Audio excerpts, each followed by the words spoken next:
لله نحمده ونستعينه ونستغفره ونؤمن به ونتوكل عليه ونعوذ بالله من شرور أنفسنا ومن سيئات أعمالنا من يهده الله فلا مضل له ومن يضلل فلا هادي له ونشهد أن لا إله إلا الله وحده لا شريك له ونشهد أن سيدنا ونبينا ومولانا محمدا عبده ورسوله صلى الله تعالى عليه وعلى آله وصحبه وبارك وسلم تسليما كثيرا كثيرا. أما بعد فأعوذ بالله من الشيطان الرجيم بسم الله الرحمن الرحيم. يا بني آدم فقد أنزلنا عليكم لباسا يواري سوآتكم وريشا ولباس التقوى ذلك خير. صدق الله العظيم. وقال النبي صلى الله تعالى عليه وسلم من تشبه بقوم فهو منهم أو كما قال عليه الصلاة والسلام.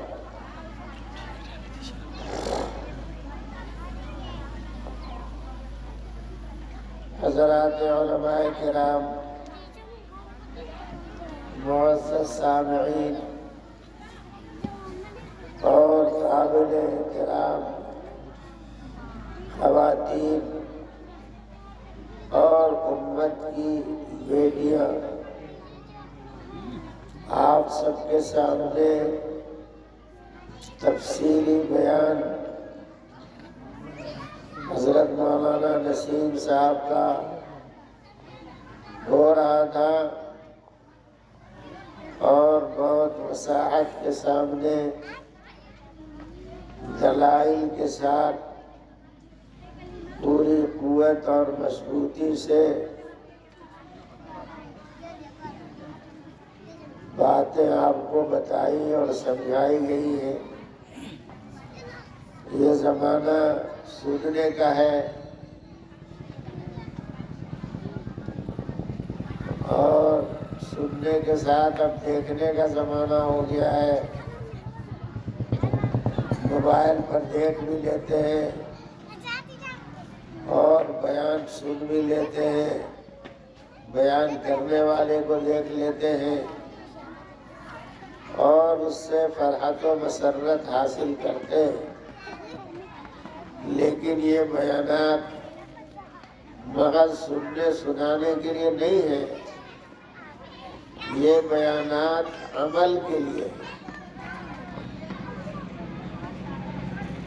لوگوں کا ایک ذہن یہ ہے کہ علم تو عالم کے پاس ہے، پڑھے لکھے لوگوں کے پاس علم ہے، ہم تو جاہل ہیں. لیکن آپ کو یہ معلوم کرنا چاہیے کہ حضرت نبی کریم صلی اللہ تعالی علیہ وسلم کے پاس کوئی دارالعلوم نہیں تھا، کوئی اشرف البنات جیسا جامعہ نہیں تھا. جتنی تعلیم آپ کے پاس آئی ہے اور جس کو ہم لوگ پڑھتے ہیں، سنتے ہیں، بیان کرتے ہیں، وہ سب تعلیم کو مجلس کے ذریعے آئی ہے. حضرت نبی کریم صلی اللہ تعالی علیہ وسلم اپنی مجلس میں، اپنی بیٹھک میں جو بات ارشاد فرماتے تھے، صحابہ ان کو سنتے تھے اور ان پر عمل کرتے تھے. صحابہ کی شان تھی سمعنا و اطعنا، جو ہم نے سنا وہ مان لیا، اب دوبارہ قرآن کی آیت آ جانے کے بعد حضرت نبی کریم صلی اللہ تعالیٰ علیہ وسلم کے بیان کے بعد اب پھر کسی تقریر کی، کسی وضاحت کی ضرورت باقی نہیں رہتی تھی۔ صحابہ کی شان سننا اور ماننا تھا، اور ہم لوگوں کی شان سننا ہے اور نہ ماننا ہے،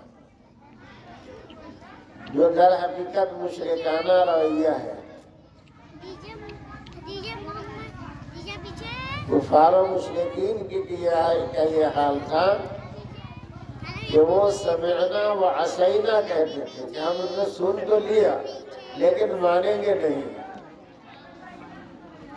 آج ہم ایمان والوں کا حال یہی ہے، سنتے تو ہیں لیکن ماننے کے لیے 2%، 1%، 4% بھی لوگ تیار نہیں ہوتے۔ اس لیے میرے دوستو، یہ جو مجلسیں ہیں، یہ جلسے ہیں، یہ بھی تعلیم گاہ ہیں، یہ بھی تعلیم گاہ ہے۔ جیسے مدرسے میں طلبہ استاد سے سبق پڑھتے ہیں، جلسوں میں سامعین مقرر اور خطیب سے علم حاصل کرتے ہیں۔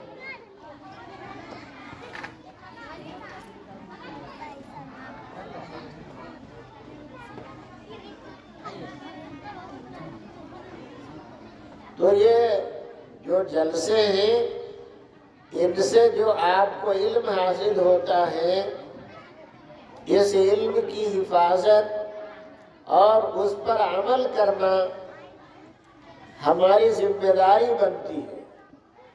وہ جتنا جلسہ ہوتا جائے گا، جتنی مجلسیں ہوتی جائیں گی، جتنے بیانات ہو جائیں گے، آپ کا علم بڑھتا جائے گا، اور قیامت کے دن میدان محشر میں جو 5 نمبر کا پرچہ ہے، ہمارے تمام مدرسوں میں امتحان میں 5 نمبر کا پرچہ ہوتا ہے، یہ میدان محشر کے 5 نمبر کی نقل ہے۔ تو وہاں بھی 5 نمبر ہے، یہاں بھی 5 نمبر کا پرچہ ہوتا ہے۔ تو وہاں کے 5 نمبر میں ایک آخری سوال جو ہم ایمان والوں سے ہوگا، کافروں سے کوئی سوال نہیں ہوگا، وہاں ان کا ٹھکانہ طے ہے، وہ وہاں چلے جائیں گے، اس کے لیے رہیں گے اپنی لائن میں۔ سوال جو ہوگا وہ ایمان والوں سے ہوگا۔ تو میدان محشر کا ایک بڑا سوال یہ ہے، ماذا عمل بما علم، جو علم تھا اس پر عمل کتنا کیا۔ یہ گرا مانیے کہ یہ سننا عمل کرنے کے لیے ہے، اور اگر نہیں کرتے ہیں تو قیامت میں ہم سے پوچھ ہوگی۔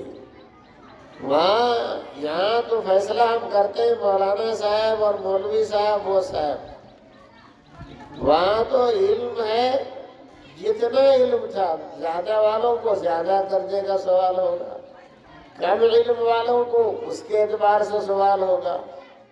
اور ہماری عوام یہ سمجھتی ہے کہ ہم تو جاہل ہیں، تو جاہل ہونا بھی اسلام میں ایک جرم ہے، اس پر بھی سوال ہوگا کہ آپ جاہل کیوں رہے۔ بچوں کی پڑھانے کی تو فکر ہے، لیکن چچوں کو اپنی فکر نہیں ہے۔ تو جس طرح بچوں کے لیے انتظام کرتے ہیں، ٹیوشن رکھتے ہیں، بڑی عمر والوں کو بھی اگر ان کو قرآن نہیں پڑھا ہے تو ٹیوشن رکھنا چاہیے، اور ٹیوشن رکھ کے قرآن پڑھنا چاہیے۔ اس لیے کہ رسول اللہ صلی اللہ علیہ وسلم نے ارشاد فرمایا ہے، طلب العلم فریضۃ علی کل مسلم و مسلمہ، علم دین حاصل کرنا ہر مسلمان مرد اور عورت پر فرض ہے۔ اور ایک مسئلہ سمجھیے کہ فرض بالغوں پر ہوتا ہے، نابالغوں پر کوئی چیز فرض نہیں ہے۔ نماز، روزہ، حج، زکوٰۃ، جتنے احکام فرض اور واجب ہیں ان میں سے کوئی حکم بچوں پر نہیں ہے۔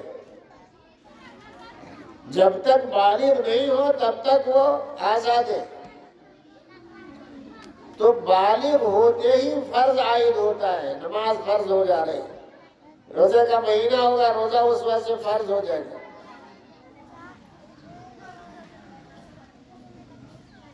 تو علم کا حاصل کرنا جو فرض کہتا ہے تو فرض اصل میں بالغوں پر ہے۔ جو بڑے ہیں، بوڑھے ہیں، جوان ہیں، فلاں فلاں ہیں، اصل میں یہ حدیث کا مصداق آپ ہے، آپ پر فرض ہے۔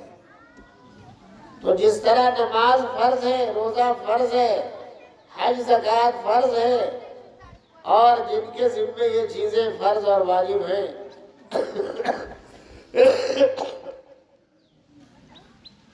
تو جس طرح سنتے ہیں کہ میدان محشر میں اعمال میں سب سے پہلے نماز کی پوچھ ہوگی، نماز میں جو کامیاب ہو جائے گا اس کا سارا مرحلہ آسان ہو جائے گا۔ چونکہ نماز فرض ہے، پوچھ ہوگی، تو علم دین حاصل کرنا بھی فرض ہے۔ تو یہ جتنے بوڑھے لوگ کہتے ہمارے تو عمر نہیں ہے، چچے ہو گئے، وہ ہو گئے، تو سوچئے کہ صحابہ تو ہر عمر کے مسلمان ہوئے تھے نا، کسی بچے سے مسلمان ہوئے تھے، بالغ ہو کر کے ان کے پاس علم ہے۔ جو جس عمر میں تھے اس عمر میں دین سیکھا، اور ایسا سیکھا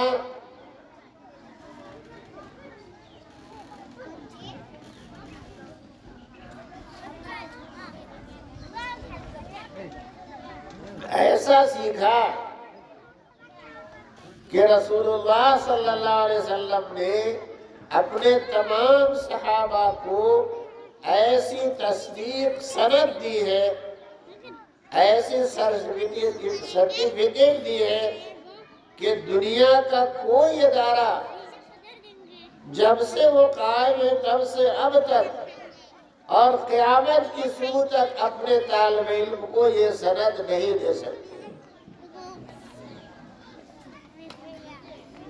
وہ سند کیا ہے؟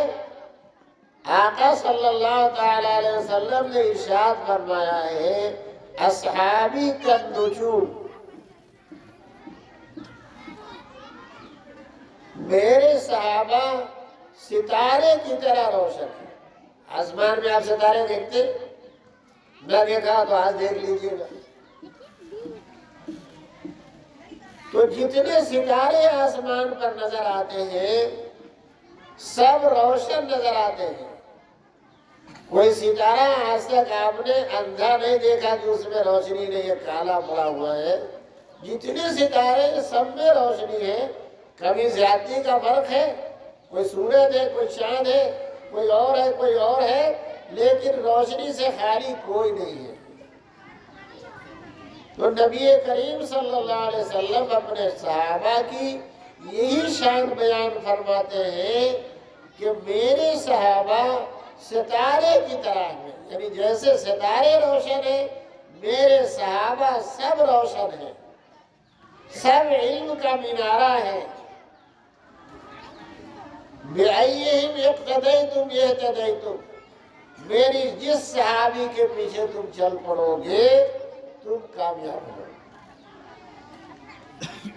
یہ نہیں فرمایا کہ بچے ہیں ان کے پیچھے، جوانوں کے پیچھے نہیں، جو جس عمر میں کے صحابی ہوئے سب کو آپ نے سند دی ہے۔ تو ظاہر ہے سب نے علم حاصل کا، جبھی تو یہ اتنی بڑی ڈگری پائی ہے۔ دنیا میں جتنی ڈگریاں بڑھتی ہیں وہاں کامیاب اور ناکام دونوں طرح کے طالب علم ہوتے ہیں۔ یہ صرف رسول اللہ صلی اللہ علیہ وسلم کی جو درسگاہ آپ کی صحبت ہے، اس کا یہ اثر ہے کہ اس کا ہر داخل ہونے والا کامیاب، اور صرف اپنی ذات سے کامیاب نہیں ہے کہ ڈگری لے گا، نوکری ملے گی تو مال بنا کے اپنا گھر بنائے گا، کیا کیا کرے گا، بلکہ وہ ایسے کامیاب ہے کہ خود ذات اپنی ذات کے اعتبار سے کامیاب ہے، اور پھر دوسروں کو بھی کامیابی کی راہ پر چلانے والے ہیں۔ ایسی کوئی تاریخ، ایسی کوئی درسگاہ دنیا قیامت کی صبح تک پیش نہیں کر سکتی۔ تو میرے بھائیوں دوستوں، بچوں سے بات ہو رہی ہے تو چچوں کو بھی اپنے پڑھنے کی فکر کرنا چاہیے۔ آپ ٹیوشن کریں، آپ قرآن شریف پڑھیں، اور اتنا قرآن پڑھنا تو آپ پر فرض ہی ہے جس سے آپ نماز پڑھ سکتے ہیں۔ اس لیے کہ اتنا نہیں پڑھیں گے تو آپ نماز میں جائیں گے، قرآن نہیں پڑھیں گے، نماز نہیں۔ نماز بھی فرض ہے اور نماز میں قرآن شریف پڑھنا بھی فرض ہے۔ اس لیے اتنا قرآن، سورہ فاتحہ اور 4 چھوٹی چھوٹی سورتیں یا اس طرح کی آیتیں ہر شخص کو یاد کرنا لازم اور ضروری ہے۔ یاد بھی ہونا چاہیے اور صحیح یاد ہونا چاہیے۔ امتحان میں ممتحن بنتے ہیں تو بچہ کوئی غلط لکھ دیتا ہے، املا میں غلطی ہو گئی، تا کی جگہ تا لکھ دیا، طوطا کو طوطا لکھ دیا، تو کیا کرتے؟ ممتحن صاحب فیل کرتے۔ تو اللہ کی کتاب کو تو کی جگہ تے پڑھیے گا، ذات کی جگہ زے پڑھیے گا، زو کی جگہ دال پڑھیے گا، تو وہ اللہ تعالیٰ بھی فیل کر دیں گے، اللہ کی ایسی خیر قبول نہیں ہوگی۔ اس لیے قرآن کریم یاد بھی ہونا چاہیے اور صحیح یاد ہونا چاہیے تاکہ قیمت لگ جائے، اللہ خوش ہو جائے، اللہ ہماری نجات کا سبب بنائے۔ تو میرے بھائیوں دوستوں، جو کچھ سنا ہے گرہ لگائیں اور عمل کی کوشش کریں۔ وقت میرے خیال سے ہو گیا ہے۔ میں نے ایک آیت شریفہ کا حصہ پڑھا ہے، اس میں اللہ تبارک و تعالیٰ فرماتے ہیں، اے آدم کے بیٹوں، آدم کی اولاد، ہم نے تمہارے لیے لباس اتارا ہے جو تمہارے قابل ستر حصہ کو چھپاتا ہے اور تمہارے لیے زیب و زینت کا سبب بنتا ہے۔ اگر کوئی آدمی لباس اتار کے آ جائے تو سب لوگ حیران ہو جائیں گے، وہ نہیں بھاگے گا، اپنے بھاگیں گے، اپنے منہ چھپائیں گے، ادھر ادھر ہو جائے گا، تو وہ ایسا نظر آنے لگتا ہے کہ اس سے وحشت ہوگی۔ لیکن وہی لباس چھوٹے بڑے بچے بچیاں جب پوشاک کے اندر ہوتے ہیں تو ان کی طرف کشش بڑھتی ہے، ان سے تعلق قائم ہوتا ہے۔ تو بہرحال اللہ تعالیٰ فرما رہے ہیں کہ ہم نے لباس اتارا ہے تاکہ سوآت وہ حصہ بدن جس کو نہ آدمی کے سامنے کھولنا چاہتا ہے نہ اس کا تذکرہ کرنا پسند کرتا ہے، وہ حصہ بدن تمہارا چھپ جائے۔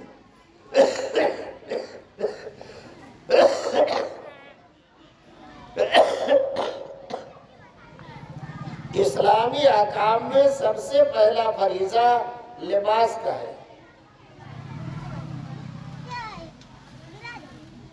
تو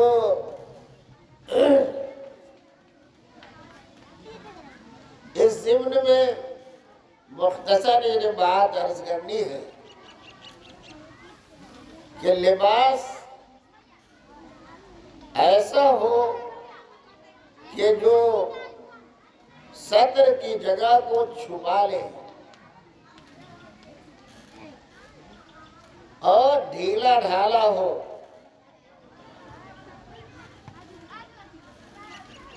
تو اگر لباس جہاں تک چھپانا ضروری ہے اس کے برابر ہے، ڈھیلا ڈھالا ہے اور گاڑھے کپڑے کا ہے وہ بدن چھپ رہا ہے، یعنی اس کا رنگ نظر نہیں آتا ہے، بدن کی کھال کا بال کا رنگ نظر نہیں آتا ہے، تب وہ لباس ہے۔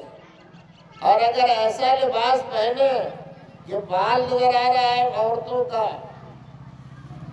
کھال نظر آ رہی ہے، تو لباس جو ہے وہ تین طرح سے عیبدار ہو جاتا ہے، یعنی وہ میرے اور آپ کی نگاہ میں، فیشن والوں کی نگاہ میں، اسلام کے دشمنوں کی نگاہ میں لباس ہے، اسلام میں وہ لباس نہیں ہے۔ تو ایسا میں نے عرض کیا کہ لباس پورے تن کے مطابق ہو، جن کو چھپانا ضروری ہے، ڈھیلا ڈھالا ہو،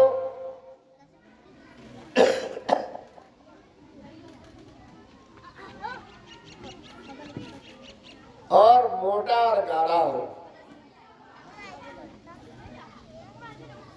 اس میں آیا ہے کہ صدر کا تذکرہ ہے،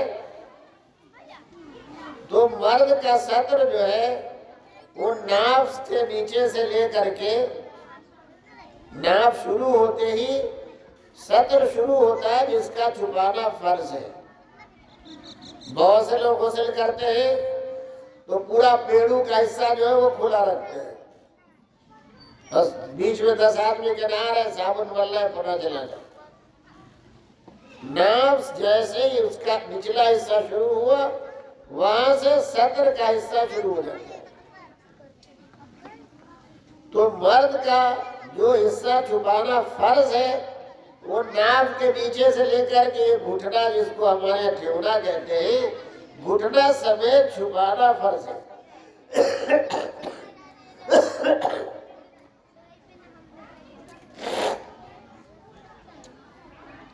تو اب مرد کا اگر لباس ایسا ہے کہ ناف سے لے کر کے گھٹنا سمیت چھپا لے رہا ہے اور ڈھیلا ڈھالا ہے، رنگ نظر نہیں آتا ہے، تو یہ لباس ہے۔ اور اگر لباس کو ضرورت سے کم کر دیا، جیسے ناف سے گھٹنا تک تو ہونا چاہیے، اب گھٹنا کھول دیا، جیسے آپ ہاف پینٹ پہنتے اور اس طرح کا جو بھی لباس استعمال کرتے ہیں، تو اس میں یہ فرض کا حصہ کھل گیا، اس لیے وہ لباس اسلام میں لباس نہیں رہا۔ آپ ننگے پر، ننگے کے حکم میں، جو گناہ ننگے پر ہوگا وہ گناہ آپ کو ہوگا۔ دوسرا عیب پیدا ہوتا ہے، اے بھائی دیکھو وہاں سے وہ لے رہے مطلب یہ آپ لوگ یہاں پر نہیں، وہ وہاں ہے، طالب علم جو کہلاتا ہے وہ لوگ کرتا ہے۔ آپ لوگ تصویر کشی نہ کریں۔ دوسرے، لباس تو آپ کا پورا ہے، لیکن وہ تنگ اتنا ہے کہ آپ کا ہر حصہ بدن نظر آتا ہے۔ جیسے تنگ پتلون پہنتے ہیں تو شرمگاہ کا ابھار کھلا ہوا سامنے نظر آتا ہے، ماں بھی دیکھتی ہے، باپ بھی دیکھتا ہے، بیٹا بھی دیکھتا ہے، بے غیرتی کی انتہا ہے۔ تو جس پتلون میں، جس لباس میں شرمگاہ کا یہ ابھار نظر آئے، وہ لباس شریعت کی نگاہ میں لباس نہیں ہے۔ تو لباس تن کے برابر ہو اور گاڑھا ہو۔ اگر ایسا ہے کہ جھلک رہا ہے تو وہ بھی لباس نہیں ہے۔ یہی 3 باتیں عورتوں کے لباس میں ہیں۔ عورت کا جو چھپانے کا حصہ ہے بدن، وہ سر سے لے کر کے پاؤں تک ہے، یہ ٹخنے کے نیچے تک ہے، عورت کا چھپا رہنا فرض ہے۔ ایک بات یاد رکھیے، ہمارے پتلون والے احباب اور ہمارے پاجامہ والے احباب، لنگی والے جو بھی پہنتے ہیں، ان کا کپڑا ٹخنے سے نیچے چلتا ہے، بہت سو کا ٹخنے سے جیسے ہی ہمارا کپڑا نیچے گیا یہ لباس زنانہ ہو گیا۔ عورت کو ٹخنا کھولنا حرام ہے اور مرد کو چھپانا حرام ہے، اور 1 انچ کا مسئلہ زیادہ نہیں ہے۔ آپ ہڈی کے ابھار سے اوپر تک پہن سکتے ہیں، مردانہ لباس رہے گا۔ ابھار جیسے ہی چھپایا آپ نے یہ دونوں طرف ہڈی ہے تو اب یہ لباس زنانہ ہو گیا۔ تفصیل میں نہ جانے کا وقت ہے اور نہ میری بیٹری چارج ہے، اب یہ تو حضرت لوگوں کی بیٹری چارج ہے، میں ڈسچارج چل رہا ہوں، اب بیان بھی نہیں ہو رہا ہے۔ تو بہرحال اپنی بیٹیوں سے اور بہنوں سے درخواست ہے کہ آپ کا لباس پورے تن کا ہونا چاہیے اور وہ ایسے کپڑے کا ہونا چاہیے کہ اس میں بال نہیں جھلتے۔ مثلا آج کل اوڑھنیاں آ رہی، اب وہ اوڑھنی ایسی ہے کہ اس میں بال جھلکتا ہے، اس اوڑھنی میں اگر آپ نماز پڑھیں گے کہ ہم تو اوڑھنی اوڑھے ہوئے آپ کی نماز نہیں ہوگی۔ 6'5" نماز پڑھنے کے لیے یوں تو کسی وقت بھی بال چھپا ہوا ہونا چاہیے، لیکن نماز پڑھنے کے لیے خصوصیت سے آپ کو ایسی اوڑھنی، آپ کو کوئی ایسا نقاب بنا لینا چاہیے جو نماز میں کام آئے، 26 تب تو نماز ہوگی ورنہ نہیں ہوگی۔ 2606 لیکن آج کا عالم یہ ہے ہمارے گھرانوں کا، اور وہ سارا پردہ اصل میں مرد کی عقلوں پر پڑا ہوا ہے، یہ خاموش ہے، کچھ بھی ہو رہا ہے، اب تو عورتیں ہی بازار کرتے ہیں، مرد تو اب آرام میں آ گئے۔ تو آج کے وقت میں عید کے موقع پر، تعزیہ کے موقع پر، مجمع میں جو مجامع منعقد ہوتے ہیں، تقریبات ہماری شادیوں کی ہے، تو اس میں سے خصوصاً نوجوان بچیوں کو مشردانی کا لباس پہنایا جا رہا ہے۔ نیٹ انگریزی میں بول دیا تو پتہ نہیں آسمان سے آ گیا، اور آپ باپ دادا سے اس کو مشردانی کہتے آئے تھے تو آپ ذلیل ہیں، اب آپ اپنی مشردانی نہیں بول سکتے اس کو، نیٹ پہنتے۔ تو نیٹ کو حضرت نبی کریم صلی اللہ علیہ وسلم نے فرمایا ہے، ربا کاسیات عاریات مائلات ممیلات لا يدخلن الجنہ، بہت سی پہننے کے باوجود ننگے رہنے والی عورتیں، یہ خود مردوں کو رجھاتی ہیں۔ اب ایسی شکل میں آپ ہیں، سب نظر آ رہا ہے، تو مرد کی طبیعت میں اللہ نے عورت کی چاہت رکھی ہے، وہ تو مجبور ہوگا دیکھنے پر، آپ دکھا رہے ہیں ان کو تو وہ دیکھ رہا ہے، اور خود بھی مردوں کی طرف کو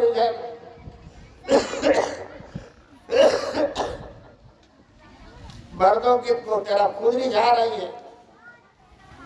تو سزا کیا بتایا نبی کریم صلی اللہ علیہ وسلم نے؟ لا يدخلن الجنہ، ایسی عورتیں جو آج بلاؤز پہنتی ہیں، آدھی آستین کی قمیص پہنتی ہیں، اور کیا کیا خرافات لباس ہے، یہ کوئی اسلامی اور شرعی لباس نہیں ہے۔ اور تیسری جو چیز ہے کہ لباس پورا ہے، لیکن آج برقع تو ہے، لیکن برقع چست اتنا ہے کہ بدن کا سب کچھ برقع سے بھی نظر آتا ہے، تو یہ برقع نہیں ہے۔ اور وہ برقع جس پر پوری کڑھائی کر کے نمائش کی جا رہی ہے، اس برقعے کا استعمال حرام ہے عورت کے۔ برقع کا مقصد نمائش نہیں ہے، برقع کا مقصد یا بڑی چادر کا مقصد یہ ہے کہ اندر جو کچھ عمدہ قسم کا لباس پہنا ہوا ہے، زیورات ہے، زیب و زینت ہے، ان سب کو چھپا کے رکھا جائے تاکہ مردوں کی نگاہ خواہ ان پر نہ پڑے اور کوئی غلط بات پیش نہ ہے۔ اس لیے میں اپنی بہنوں اور بیٹیوں سے درخواست کرتا ہوں اور آپ بھائیوں سے بھی ہے کہ لباس چست ایسا نہ پہنے کہ سب کچھ نظر آئے. کپڑا تو ہے لیکن ابھار سب نظر آ رہا ہے تو یہ لباس اسلام میں لباس نہیں ہے. میں سمجھتا ہوں کہ کچھ نہ کچھ آپ حضرات نے سمجھا ہوگا تو اس پر عمل رہنا چاہیے اور اپنے گھر کی بہو بیٹیوں بچیوں پہ نگاہ رہنا چاہیے. بمبے میں ہم تھے وہی سننا حضرت مولانا شاہ برار الحق صاحب رحمۃ اللہ علیہ تشریف رکھتے تھے. ایک صاحب ملنے ہیں ساتھ میں اپنی بچی لائے, اتنی سی بچی تھی تو اس کے سر پر اوڑھنی نہیں تھی تو آپ نے ٹوکا بتایا کہ اس کے سر پر اوڑھنی ہونا چاہیے. اب بچی سمجھ کر کہ آپ اس کو آزاد چھوڑ رہے ہیں تو جب اس کا مزاج بن جائے گا اس کے بعد آپ کہیے گا کہ اب اوڑھنی اوڑھو تو کیوں اوڑھے گی. اس لیے ہمارا جو مزاج ہے اسلامی وہ بچپنے سے شروع ہوتا ہے. وہاں سے اگر دیکھ ریکھ اور فکر کریں گے تو انشاءاللہ کوئی دقت پیش نہیں آئے گی.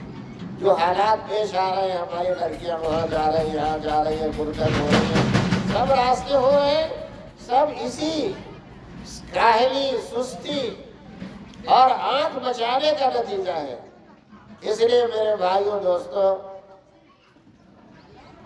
اپنے اللہ تعالیٰ اپنے فضل سے ہم سب کو سننے سے زیادہ عمل کی توفیق عطا فرمائے اور ادارے کو دن دوری رات چوگنی ترقی عطا فرمائے. طالبات و معلمات و معلمین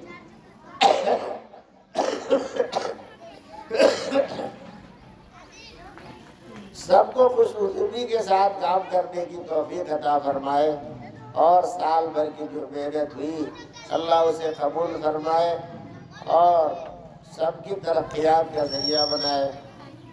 اور جو معاونین مدرسہ ہیں اللہ ان کے کاروبار میں برکت عطا فرمائے, ان کی نسلوں میں اللہ دین کے تائی سپاہی غازی مجاہد پیدا فرمائے. وآخر دعوانا ان الحمدللہ رب العالمین. ارے اب تو بھی کچھ کرنا, شاعر صاحب ہو گیا تو دعا مانگو شعر میں.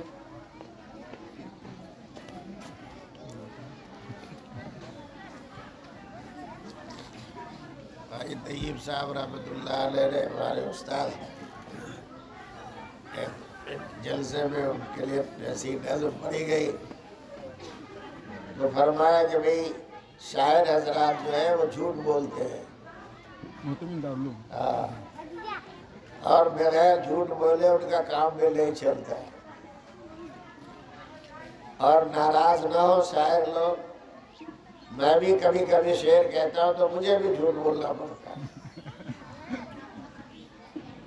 تو شاعر صاحب اپنی دنیا میں کچھ بھی بولتے ہیں, اگلا کچھ ہے کہ نہیں ہے, تو جو کچھ انہوں نے کہا وہ ان کی بات ہے. خدا کرے کہ ان کا حسن ظن میرے حق میں کارآمد ثابت ہو, اللہ مجھے اس حسن ظن کے مطابق بنا دے. آمین یا رب العالمین. السلام علیکم ورحمۃ اللہ وبرکاتہ. یہ سب دعا ہی ہوئی نا, اس پر بھی بیان کی ضرورت ہے. دعا تین طرح کی ہے. ایک دعا دل ہی دل میں ہوتی ہے, وہ سب سے اول درجے کی دعا ہے. آپ نے کوئی ایسا اچھا کام کیا کسی بڑے کے سامنے, نیک کے سامنے, اور دل نے پکار دیا آپ کے لیے, تو وہ دعا ایک دم ایک نمبر کی قبول ہوگی. دوسری جو ہے مجلسوں میں مسجدوں میں کتاب کے بعد دعا پڑھی جاتی ہے, سبحان اللہ و بحمدہ سبحانک اللہ و بحمدہ, وہ بھی دعا ہے. اور ایک دعا ہاتھ اٹھا کے مانگنے کی, یہ بھی دعا ہے. تو کبھی یہ والی ہونا چاہیے کبھی وہ والی ہونا چاہیے, ہر دفعہ دعا اٹھا ہاتھ اٹھا, اگر سمجھتے ہی نہیں کہ دعا ہوئی تو اس بات کو بھی سمجھنا چاہیے. اب اور میں کیا مانگوں گا جو میں مان سکتا تھا سب مان گیا. سب پر آپ لوگوں نے آمین کہہ دیا تو ضرورت ہے. الحمدللہ رب العالمین الرحمن الرحیم مالک یوم الدین والصلاة والسلام على سید الانبیاء والمرسلین محمد وآلہ وصحبہ اجمعین. ربنا ظلمنا انفسنا وإن لم تغفر لنا وترحمنا لنكونن من الخاسرين. واعف عنا واغفر لنا وارحمنا أنت مولانا فانصرنا على القوم الكافرين. فانصرنا على القوم الكافرين واليهودين والنصرانيين والمشركين والمجوسيين والمبتدعين.